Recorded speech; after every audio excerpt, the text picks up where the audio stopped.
جہاں کی جگ ہسائی کا سامان پرووائڈ کر رہا ہے. اور اگر آپ سمجھتے ہیں میں جھوٹ بولتا ہوں, حضور والا دنیا کے کسی قانون دان یا اہل عدل سے جا کے پوچھیے کہ جو کچھ ہماری عدالتیں فیصلے دے رہی ہیں, جس طرح مقدمے وہاں پہ چلا رہی ہیں, جو ان کا پولیٹیکل خاص طور پہ ایک مقصد ہے, اس کو پورا کرنے کے لیے لوگ کہتے ہیں کہ اگر اس ملک کی عدالت کا یہ حال ہے, جہاں پہ انصاف ملتا ہے, جس کے اوپر معاشرہ قائم ہوتا ہے, تو باقی اداروں کو کیا حال ہوگا. سر آپ یقین کیجئے, in the process of getting verdicts and orders of our own liking, we have forever ruined the status of this country as a sovereign state where justice prevails.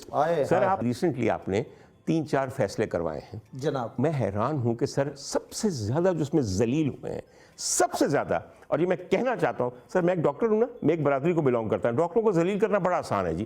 میں آج آپ کو بتاتا ہوں, وکیلوں تمہاری غیرت کہاں مر گئی ہے؟ اتنے زیادہ تم لوگ اپنے آپ کو عظیم سمجھتے ہو. کالا کوٹ, کالے کوٹ کی تقدیس, کالے کوٹ کی حرمت, کالے کوٹ کی وجہ سے پولیس آپ کے پاس نہیں آتی. وکیل گردی پولیس گردی سے کہیں زیادہ آگے ہے کہ نہیں یار؟ سر آپ کو کہاں 2 ٹکے کا کر دیا, 2 کوڑی کا کر دیا. آپ لوگوں کو حق جرا نہیں ہے, حق کراس کوشچننگ نہیں ہے, حق صفائی نہیں ہے آپ کے پاس. اور ساری جتنی بھی وکلا تنظیمیں ہیں چپ کر کے بیٹھی ہیں بھنگ پی کے. سر کہاں گئی وہ بار کاؤنسلز, کہاں گئے ہر کورٹ کے بارز؟ کیوں نہیں وکلا آتے اور کہتے کہ اے ججو تم کس قسم کی ججمنٹس دے رہے ہو, جس کے اندر وکیلوں کے رول کو بالکل صفر کر دیا گیا. اس پورے قصے کے اندر نہ مجرم کو کچھ ہونا ہے, نہ منصف کو کچھ ہونا ہے. ہمیشہ کے لیے وکیلوں کے منہ پہ کالک مل دی گئی ہے. اگر میری بات آپ کو بری لگ رہی ہے نا, گریبان کو یوں کھولیے اور جھانکیے. اور مزے کی بات یہ ہے کہ وکیلوں کے ساتھ اس رویے کو بہت سارے وکلا ہیں جو اپنا پیٹ اور جیب بھرنے کے لیے بہت کنڈون کر رہے ہیں. حضور والا کنڈیم تو ایک دفعہ کیجئے.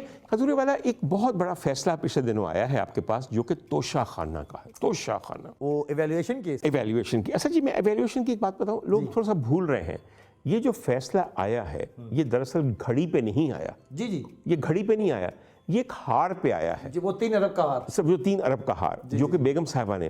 سر جی بہت سارے پہلو ہو سکتے ہیں. میں اس میں چھوٹی سی بات بتاؤں, کیونکہ میرے پاس بھی جیمالوجی کے اندر 2 ڈگریز ہیں. جیمالوجی ہوتا ہے دا سائنس آف جیم سٹونز, اور چونکہ میں خود بھی ایک جیولری ڈیزائنر ہوں تو مجھے تھوڑا سا اندازہ ہے. حضور والا اگر میرے پاس کوئی چیز آتی ہے بحیثیت وزیر اعظم پاکستان, اور اس کو مجھے ایویلیویٹ کروانا ہے, سب سے پہلے سر میں اپنے ملٹری سیکرٹری اور پرسنل فرسٹ سیکرٹری کو کہوں گا کہ یہ کام کروانا ہے, اور یہ کام انہوں نے کروانا ہے, یہ ان کی ذمہ داری ہے. سر میں لے کے پوٹلی کھول کے سوئے بازار جا کے نہیں کہوں گا یار پا بشیر تسی دسو کنے کو دے ہو گئے تھے پیسے. یہ نہیں ہوتا سر. وہ جو میرے ملٹری سیکرٹری اور جو میرے پرسنل سیکرٹری اور میرا پی ایم ہاؤس کا جو سٹاف ہے, وہ سب سے پہلے فون کرے گا کیبنٹ ڈویژن کو, اور کیبنٹ ڈویژن کے اندر کیسی کیسی بلا بیٹھی ہوئی ہے اور کیسا کیسا ہمارا خون چوس رہی ہے, میں بیان نہیں کر سکتا. پھر اس کے بعد سر وہ کس کو بھیجیں گے؟ FBI کو, فیڈرل بیورو آف ریونیو کو, کہ ظاہر ہے ریونیو پاکستان کی قوم کا ہے. اس کے بعد سر وہ کیا کریں گے؟ اسیسر اور اپریزل کے لیے بہت بڑے ماہروں کو کریں گے. ذرا یہ لائن دیکھیں سر. جی آئی سمجھ میری بات؟ چین ہے. چین اینڈ پہ آئے گی کسی سرٹیفائیڈ مانے جانے کمپنی کو ریپرزینٹ کرنے والے لوگوں کی, جو کہ اس چیز کو اپنے ہاتھوں میں لے کر اسیسرز کے ساتھ, مختلف ڈیوائسز کے ساتھ, مختلف ریفریکٹیو انڈیکس ڈٹرمن کرنے والی لائٹس کے ساتھ, ویٹیج کے ساتھ, کلر گریڈنگ کے ساتھ, اور پھر انکلوژن گریڈنگ کے ساتھ ایک ایک سٹون کی اسیسمنٹ کر کے پورے ہار کی قیمت بتائیں گے. میں قربان جاواں سر. کیبنٹ ڈویژن کو, پی ایم سیکریٹریٹ کو, پی ایم ہاؤس کو, FBR کو, نیب کو, سب کو کون ملیا؟ ایک پا بشیر اتھے بھی ایسی جڑا دبئی دے اندر ایک چھوٹی جی کمپنی جڑی ہن ایگزسٹ نہیں کردی, او دے اندر انہاں دے ایک جیولری سٹور سی تھے, انڈیا دی بنی پیڑی بدصورت جیولری ہوندی سی, ہیریاں دا کاروبار نہیں سی. آپ ابھی بھی جا کے مینا بازار میں ہوتی دکان, جہاں پہ ایک پارٹ ٹائم سیلز مین تھا, سیلز مین ناٹ اے جیمولوجسٹ. اس کی تعلیمی جو استطاعت ہے وہ کتنی ہے؟ میٹرک. وہ کہنا ہے میں بڑی بڑی کوشش کی تھی میں انٹر کام کر آئی کام کر لواں. جاواں تواڈے اوتے خدا دی قسم جوائی بھی لبے آ جاتے ایسا جہو جا تواڈا اپنا منہ ہے خدا دی قسم.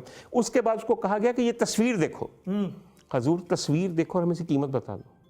اور سر جو اس نے رپورٹ دی ہے, قربان جاؤں, کیا تمہارے پاس کوئی ڈگری ہے جس کے تحت, کیا تمہارے پاس کوئی انسٹرومنٹ تھا, کیا جس چیز کو تم اسیس کر رہے ہو 3 ارب کا, وہ تمہارے ہاتھ میں کبھی آئی؟ کیا تم نے کبھی اس کو سبجیکٹ کیا ٹو اینی